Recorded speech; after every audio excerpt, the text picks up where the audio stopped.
Nagaa Waaqayyo Gooftaa keenya Yesuus Kiristoos isiniif haa ta'u lafa jirtan hundumaatti obboloota koo ayyaanni Waaqayyo isiniif haa baay'atu. Har'a ergaa tokko dabarsuun barbaada. Innis maalidha? Iddoo garaagaraatti wantoota baay'ee nu mudatu, wantoota baay'ee jireenya keenyatti uumu baay'ee waan ani dhaga'eef waan ani argerraa waa tokko dubbachuu barbaada. Innis maalidha? Mee lafa jirtanitti ergaan kiyya namni isin bira ga'e hundumtuu sheer naa godhaati. Namoota maggaabota waldaa kiristaanaa, gaggeessitoota waldaa kiristaanaa gurguddaadha biraanillee akka naa geessanan barbaada. Innis maalidha? Wangeela jechuun maal jechuudha? Wangeela jechuun maal jechuudha? Wangeelli dhugaansaa, dhugaa wangeelaa. Wangeelli dhugaansaa nuu galee jira. Dhugaa wangeela kanaa nuu galee jira. Har'a namoota gurguddoo kan jedhamu yeroo isaan waldaa gargar qoodanii agarra.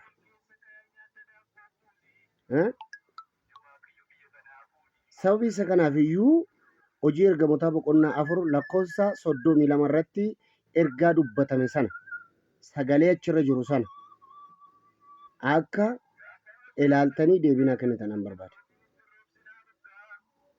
Bakkee nama 2-3 taatanii walitti qabamtanii jidduu keessanitti nan argamaa jedheera Yesuus. 2-3 bakkee taatanii maqaa kootiin walitti qabamtanitti maalan godhanan argamaa jedheera. Kan keenyatu guddaadha. Kan keenyatu caala. Kan keenyatu baay'eedha. Kan keenya malee an ormaa hin dhagahina. Inni jedhamee to'ii labsamu madirakii irratti dhaabbatamee inni ergaan darbu kun maalidha? Maalidha? Maalidha? Yesuus Kiristoos qabeenyi isin qabdaniin madaalamamoo? Barumsa isin baradheettaniin madaalamamoo? Yesuus lallabuu isin duwwaatti kennamamoo? Warri dhimmoota adda addaatiin garaagarummaa garaagaraa waldaa kiristaanaa keessatti godhamaa jiru kun maalidha?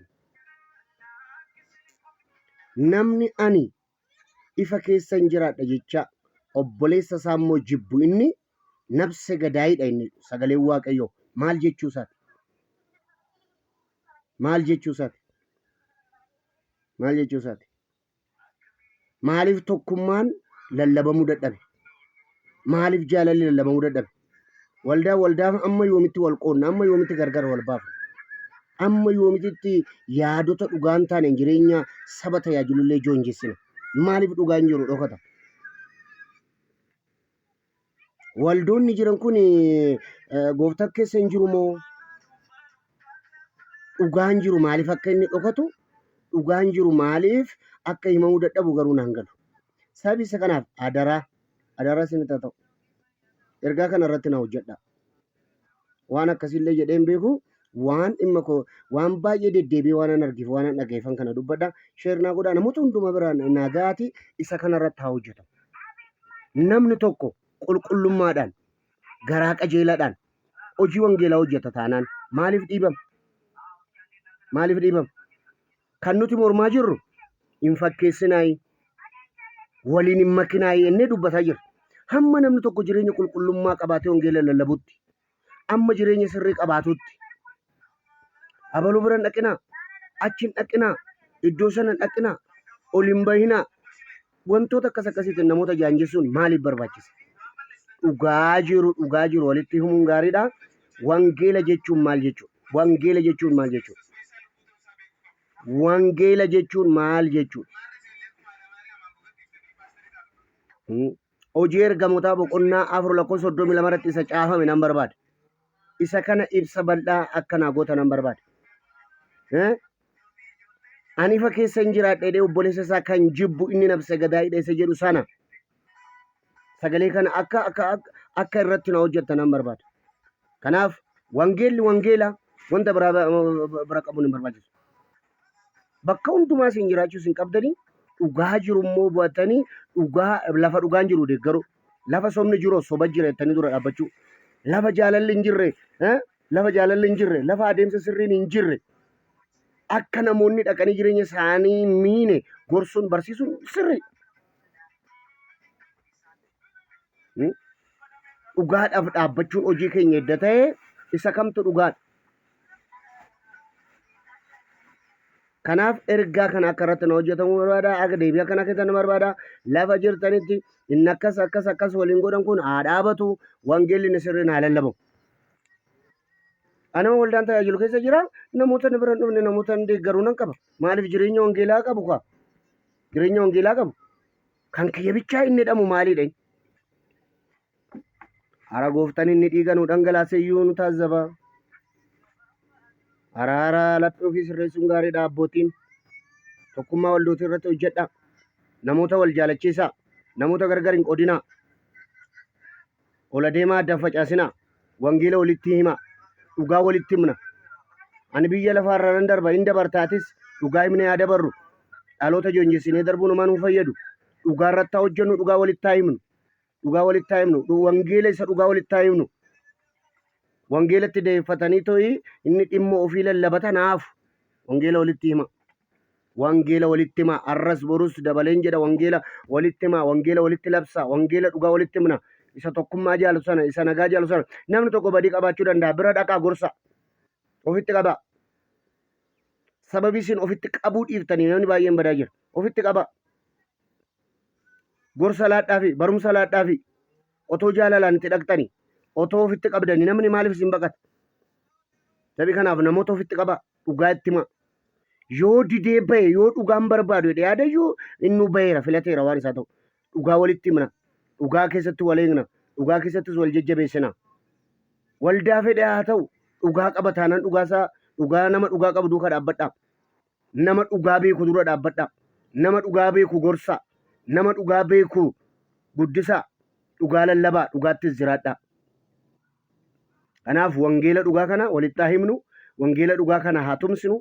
Wangeela dhugaa kana haa lallabnu. Iyesuus deebi'ee akka dhufu hin dagatinaa. Iyesuus boru gisee dhufu waldaa kam naa jiraatteedha? Waldaa kam keessaa naa dhufteedha? Warri natti jiraattan, warri qulqullummaatti jiraattan, warri Iyesuusin dhugaasaatti himtan koottaa'edha malee. Warra dhugaatti jiraatantu barbaada malee waldaa akkasii keessa waldaa guddaa waldaa xinnaa achi keessa magaalaa baadiyyaa akkas jedhama dhugaatti. Akka waa karaa waldaa tokkichaa duwwaa mootummaa Waaqayyoo galamu. Akka waa waldaa birrii baay'ee qabduun wangeelli Iyesuus karaa sana bichaa akka nama waamu fakkeessitanii wantoota garaagaraa odeessuun baay'ee barbaachisaan ta'u. Jireenyatu barbaadama, jireenyatti jira. Waldaan koo guddaadha, maalti kee guddaadha. Guddaa, abbaa waldaa guddaa, abeet gaarii irra jirtu. Kanaaf dhugaa walitti himna, dhugaa walaa barsiifnu. Sabii isa kanaaf iyyuu dhugaa walitti himuun barbaachisaadha. Dhugaadhaaf tolee jechuun barbaachisaadha. Dhugaa kana haa dubbannu sobduu dura dhaabbannee warra dhugaa dubbatan immoo hin jajjabeessinaa.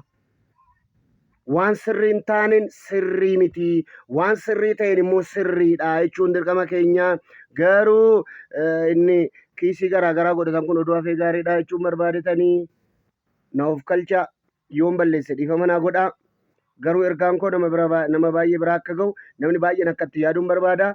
Tuqootan sadan kaase sana wangeela jechuun maal jechuudha? Hojii ergamootaa boqonnaa 4:32 inni caafame sun akkamitti biyya keenya keessa raawwachuu danda'a? Macaa faarfannaa boqonnaa 133 irratti inni barreeffame sun boqonnaa 133 irratti kan barreeffame sun tokkummaa obbolootaa inni jedhu sun tokkummaa obbolootaa inni jedhu sun maal jechuudha?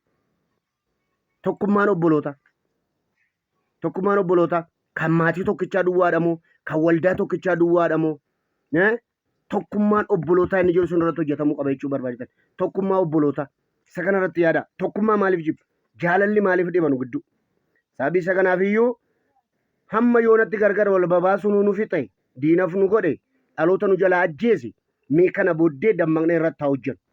Tokkummaa dhugaan lafa haa qabatu nu gidduutti.